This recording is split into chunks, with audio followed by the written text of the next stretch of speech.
Nagupakan na ang dalawang estudyante sa tapat ng kanilang eskwelahan sa Davao City. Ang ugat daw ng bugbugan, gang war. Nagbabalik si Bril Montalvo. Suntok at tadyak ang inabot ng estudyanteng nakaputing t-shirt habang nakaupo na sa pedestrian lane. Ang nanakit sa kanya, estudyante rin. Maya-maya, biglang tumayo ang nakaputing estudyante at hinabol ang gumulpi sa kanya.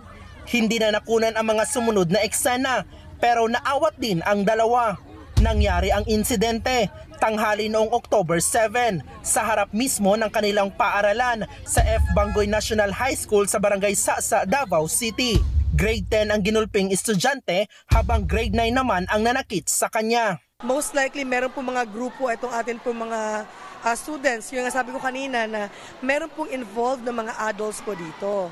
Kaya naman po, hinahabol po natin sino-sino po itong mga adults na to na nag-orchestrate ng ganito po sa mga bata po natin.